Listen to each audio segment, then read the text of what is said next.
नमस्कार, म अधिवक्ता विद्युत प्रसाद अधिकारी। हामी निरन्तर निर्वाचन विशेषमा छौँ। निर्वाचन विशेषमा आज हामी निर्वाचन पर्यवेक्षकहरूले गर्नुपर्ने कार्यको बारेमा चर्चा गर्नेछौँ। त्यसै भएको हुनाले यो भिडियो निर्वाचन पर्यवेक्षकहरूको लागि बढी महत्त्वपूर्ण हुन्छ। यो भिडियो अरू भिडियोभन्दा केही लामो हुन सक्छ, तर महत्त्वपूर्ण भएको हुनाले सबै निर्वाचनको पर्यवेक्षण गर्ने सबैजनाले यसलाई हेर्नु सान्दर्भिकता म ठान्दछु। आज हामी चर्चा गर्छौँ निर्वाचन पर्यवेक्षकहरूले के गर्नुपर्छ। हामीले निर्वाचन पर्यवेक्षणको बारेमा यसभन्दा अगाडिका भिडियोहरूमा चर्चा गरिसकेका छौँ। विशेष गरेर निर्वाचनलाई 3 चरणमा हेरिन्छ।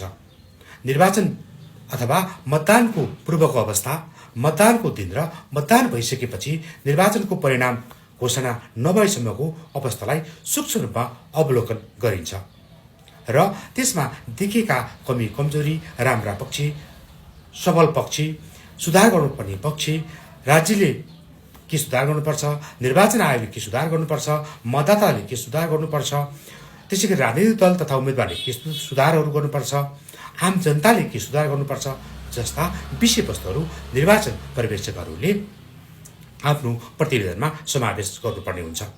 आज हामी यी 3 चरणको विषयवस्तुहरूमा चर्चा गर्नेछौँ। निर्वाचन पर्यवेक्षण एकदमै महत्त्वपूर्ण भएको विषय हामीले पहिले चर्चा गरिसकेका हुनाले यहाँ हामी चर्चा गर्दैनौँ। अहिले निर्वाचनको राष्ट्रिय तथा अन्तर्राष्ट्रिय संस्थाहरूले सूक्ष्म ढङ्गले निर्वाचनको पर्यवेक्षण गरिरहनु भएको छ।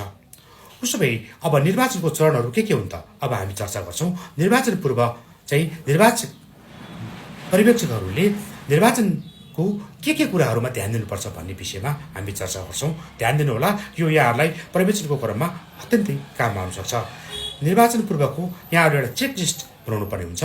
निर्वाचन पूर्वको चेकलिस्टमा के हुन्छ भन्दाखेरिमा निर्वाचनसँग सम्बन्धित संविधान, ऐन, कानुनको जानकारी भए नभएको हामीले मतदाता तथा सम्बन्धित निकायहरूसँग सोध्नेछौँ, बुझ्नेछौँ र उहाँहरूलाई जानकारी भए नभएको तथ्याङ्क हामीले सङ्कलन गर्नेछौँ। त्यसै गरेर निर्वाचन आयोगबाट परिचय पत्र प्राप्त भएको नभएको, निर्वाचन आचार संहिता जानकारी आम मानिसमा भएको नभएको, मतदाता नावली अद्यावधि गरिएको नगरिएको, उम्मेदवार दर्ता प्रक्रिया स्वतन्त्र, भेदभावरहित र पारदर्शी भए नभएको, राज्य स्रोतको दुरुपयोग भए नभएको, आचार संहिताको उल्लङ्घन भए नभएको, मतदातामा डर, धम्की, त्रास दिने कार्य भए नभएको जस्ता विषयहरूलाई हामीले सूक्ष्म रूपमा अवलोकन गर्दछौँ। यो चाहिँ मतदानभन्दा पूर्वको अवस्था हो। अझ यसमा विशेष गरी मतदाता शिक्षाको अवस्था कस्तो छ त? निर्वाचन आयोग लगायत अन्य विभिन्न संस्थाहरूले मतदाता शिक्षाहरूलाई कसरी चाहिँ आम जनतासँग अथवा आम मतदातासँग पुर्याएका छन् भन्ने विषयवस्तुहरू पनि हामीले सूक्ष्म रूपमा यसको अवलोकन गर्नेछौँ। अब महत्त्वपूर्ण दिन भनेको चाहिँ निर्वाचनको दिन हो। निर्वाचनको दिनमा चाहिँ हामीले एउटा चेकलिस्ट बनाउँछौँ। त्यो चेकलिस्टमा के हुन्छ त भन्ने कुरा हामी हाम्रो निर्वाचन बिहान 7 बजीदेखि सुरु भएर बेलुका 5 बजे समाप्त हुन्छ भने हामी जहाँ निर्वाचनको पर्यवेक्षण गर्छौँ त्यहाँ निर्धारित समयभन्दा केही समय हामी अगाडि पुग्नुपर्छ। विशेष गरेर मतदानका दिन यहाँहरूले गर्नुपर्ने कार्य चाहिँ मतदान केन्द्र समय खुलिएको छ कि छैन हामीले त्यो हेर्छौँ। मतदान सामग्री पूर्ण रूपमा सुरक्षित छन् कि छैनन्, मतदान अधिकृत कर्मचारीहरू समयमा उपस्थित भएका छन् कि छैनन् अथवा पर्याप्त रूपमा उपस्थित भएको छ कि छैनन् भन्ने कुराहरू हामी हेर्छौँ। मतदान प्रक्रियामा हामी गोप्य मतदानको सुनिश्चित गरिएको छ कि छैन, मतदाताको पहिचान सही तरिकाले गरिएको छ कि छैन, दोहोरो मतदान रोकिएको छ कि छैन अथवा कसरी दोहोरो मतदान गरिएको छ कि, मतदातामाथि दबाव तथा प्रलोभन परेको छ कि छैन, अशक्त, वृद्ध, गर्भवती तथा विशेष सहयोग लिनुपर्ने व्यक्तिहरूलाई मतदान गर्नलाई सहज बनाइएको छ कि छैन भन्ने विषयवस्तु हेर्छौँ। त्यसै गरी सुरक्षा व्यवस्थापन हामी सुरक्षाकर्मी तटस्थ रूपमा कार्य गरिरहेको नगरेको अथवा दल उम्मेदवार मतदान केन्द्र वरिपरि सक्रिय भए नभएको हामीले हेर्छौँ। मतदान केन्द्र बन्द गर्ने अवस्थामा तोकिएकै समयमा मतदान केन्द्र बन्द गरिएको नगरिएको, मतपेटिका सुरक्षित रूपमा सिल गरिएको नगरिएको, निविदा मतपत्रहरूलाई राम्रोसँग फोल्ड गरिएको नगरिएको लगायत निर्वाचनको बन्द प्रक्रिया गर्नुभन्दा अगाडि अथवा 5 बजे सम्ममा लाइनमा बसेकाहरूलाई 5 बजी पनि मतदान गर्न दिएको नदिएको जस्ता विषयवस्तुहरू हामी चाहिँ पर्यवेक्षण गर्छौँ, हामी त्यसको अवलोकन गर्छौँ।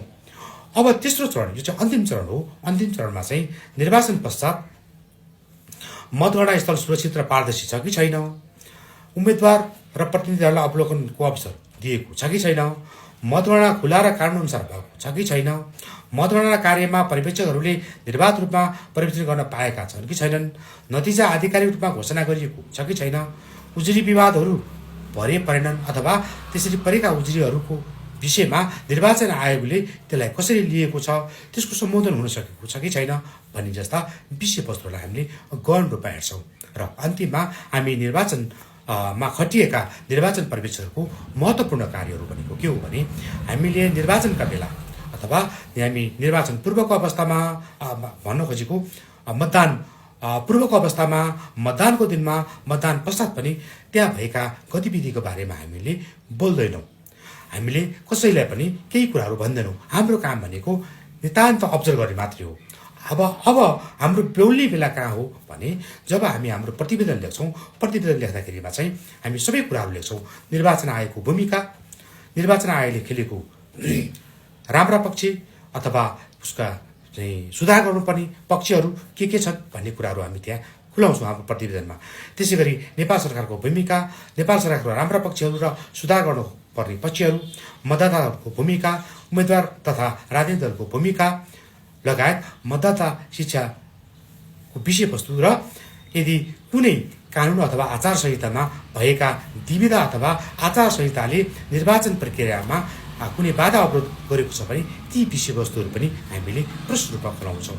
यस्ता प्रतिवेदनहरू निर्वाचन आयोगमा हामीले बुझाउँछौँ र यो प्रतिवेदन यति महत्त्वपूर्ण हुन्छ कि निर्वाचन आयोगले यस्ता प्रतिवेदनलाई अहिले महत्त्वको साथ लिने गरेको छ। र हाम्रो प्रतिवेदन एउटा के हुन्छ भन्दाखेरिमा निर्वाचन प्रक्रियालाई थप स्वतन्त्र, निष्पक्ष, भयरहित र विश्वसनीय बनाउन आगामी दिनमा मार्गनिर्देशन पनि हुन सक्ने भएको हुनाले निर्वाचन पर्यवेक्षण अत्यन्तै महत्त्वपूर्ण कार्य हो। र निर्वाचनमा खटिने अथवा निर्वाचनमा परिचालन हुने निर्वाचन पर्यवेक्षकहरूको भूमिका पनि महत्त्वपूर्ण रहने भएको हुनाले सबैले आचार संहिता अध्ययन गर्नुहोला, निर्वाचनसँग सम्बन्धित ऐन कानुनहरूको अध्ययन गर्नुहोला र निर्वाचनसँग चाहिँ दैनिक रूपमा निर्वाचन आयोगले आफ्नो वेबसाइटमा अथवा फेसबुक अथवा सोसल मिडियाबाट चाहिँ निर्वाचनसँग सम्बन्धित विभिन्न विषयवस्तुहरूको अपडेट गरिरहेको अवस्था छ। त्यो अपडेटहरूलाई चाहिँ यहाँहरू पनि एकदमै अपडेट रूपमा नै रहनुहोला। बारम्बार आइराख्ने सूचनाहरूलाई यहाँहरूले ध्यानपूर्वक हेर्नुहोला। र अर्को महत्त्वपूर्ण कुरा के हो भने निर्वाचन पर्यवेक्षकहरूले चाहिँ कहिले पनि कसैले भनेको भरमा, कसैले सुनाएको भरमा अथवा हल्लाको भरमा अथवा कुनै सामाजिक सञ्जाल अथवा कुनै सञ्चार माध्यममा आएकै भरमा त्यसैलाई आधिकारिक सूचना मान्न भने हुँदैन। त्यस्ता सूचनाहरू प्राप्त भइसकेपछि त्यस्ता सूचनाहरूलाई सम्बन्धित निकायबाट भेरिफाई गरेर अथवा रुजु गरेर मात्रै त्यसमा यकिन भइसकेपछि मात्रै त्यस्ता सूचनाहरूलाई चाहिँ त्यो स्रोत समेतलाई संलग्न गरेर आफ्नो सम्बन्धित निकायमा अथवा आफ्नो कार्यालयमा पठाउनु पर्ने हुन्छ। र यहाँहरू कसैले पनि निर्वाचनको बेला, निर्वाचन पूर्वको बेला अथवा निर्वाचन पश्चात जो विजयी उम्मेदवारहरू हुन्छन् त्यसको पनि यहाँहरूले आधिकारिक घोषणा गर्नुहुने छैन, किनभने त्यो आधिकारिक घोषणा गर्ने निकाय निर्वाचन आयोग हो। र तपाईँ हामीले जो अहिले निर्वाचनको पर्यवेक्षण गरिरहेका छौँ त्यो पर्यवेक्षणको प्रतिवेदन कस्तो भयो अथवा यो यसले चाहिँ समग्र निर्वाचन कस्तो भयो, निर्वाचनको कानुनी रूप अथवा कानुनी स्वरूप, निर्वाचन आयोगको भूमिका, नेपाल सरकारको भूमिका, मतदाताको भूमिका, राजनीतिक दल तथा उम्मेदवारको भूमिका कस्तो रह्यो भन्ने विषयवस्तुहरूको चाहिँ आधिकारिक संस्थाको तर्फबाट आधिकारिक जानकारी संस्थाको प्रमुख अथवा संस्थाले गर्ने भएको हुनाले यहाँले ती सबै कुराहरू समेटेर संस्थामा चाहिँ प्रतिवेदन पेश गर्नुपर्ने हुन्छ। त्यस भएको हुनाले यो अत्यन्तै महत्त्वपूर्ण कार्य भएको हुनाले यहाँहरू सबैले यही सिद्धान्तलाई अवलम्बन गर्नुहुनेछ र हाम्रो आगामी निर्वाचन स्वतन्त्र, स्वच्छ, भयरहित र विश्वसनीय बनाउन तपाईँ हामी सबैको अत्यन्त महत्त्वपूर्ण भूमिका रहन्छ। धन्यवाद।